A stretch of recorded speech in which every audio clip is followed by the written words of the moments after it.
Pulmonary embolism बीमारी क्या है, इसके बारे में हम बात करेंगे वरिष्ठ फिजिशियन डॉक्टर राजीव कक्कड़ जी से।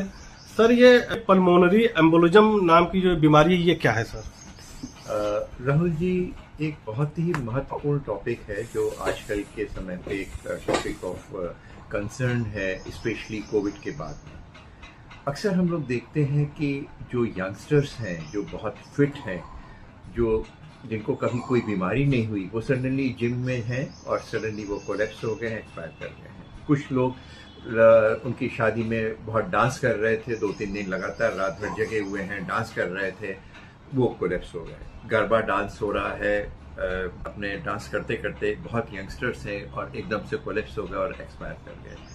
उसको देखा गया है कि इसमें एक बीमारी जिसको पल्मोनरी एम्बोलिज्म होता है, उसके कारण से होती है। पल्मोनरी एम्बोलिज्म एक वो बीमारी है जो उसमें बॉडी में बनता हुआ कोई भी क्लॉट, कोई भी थक्का पैर से या कहीं किसी के पार्ट से बनता है और जाकर के लंग के ऊपर जाकर के ब्लॉक कर देता है, ब्लड वेसल्स ब्लॉक कर देता है और बिल्कुल उसी तरह आदमी कोलैप्स हो जाता है जैसे कि हार्ट फेलियर हो जाता है तब कोलैप्स करता है, या ब्रेन स्ट्रोक हो जाता है तब कोलैप्स करता है।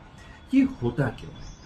अक्सर हम लोगों ने देखा है कि कुछ लोगों में ये टेंडेंसी होती है कि थक्का बनने की ज़्यादा टेंडेंसी होती है, उनका जो खून होता है वो ज़्यादा गाढ़ा होता है।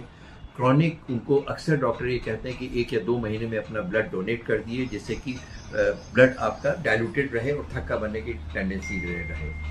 इसमें ज़्यादातर पेशेंट्स को मालूम होता है कि इस बीमारी से जूझ रहे हैं और उनको कुछ खून पतला करने वाली दवाइयाँ ले रहे होते हैं और उससे इसको निजात पाई जाती है, और कभी कभी दवाइयाँ बंद कर लेते हैं या डिहाइड्रेटेड हो जाते हैं, खून मोटा हो जाता है, बहुत समय तक के लिए बैठे रहते हैं, लॉन्ग फ्लाइट में चल रहे होते हैं, पैरों में क्लॉट बनता है और वो सडनली मूव करके लंग में जाकर के उसको ब्लॉक कर देता है। Pulmonary embolism complete heart block हो जाता है उसके बाद में, और जो ऑक्सीजन सप्लाई है वो पूर्णतः खत्म हो जाती है। फेफड़े में, जो कि एक ऑर्गन है जो कि ऑक्सीजन आपको पूरी बॉडी में देता है, वहाँ पे ब्लड वेसल्स, अगर मेजर ब्लड वेसल्स ब्लॉक हो जाएंगी तो ऑक्सीजन वहाँ पे जा नहीं पाएगी, लेकिन वो सर्कुलेट होकर के हार्ट में और दूसरे बॉडी के पार्ट में नहीं जा पाती और पेशेंट मर जाता है। दूसरा कारण होता है जिनको स्वयं कुछ भी नहीं मालूम है, यंग है और वो जिम में है, लेकिन उनको पल्मोनरी एम्बोलिज्म हो जाता है।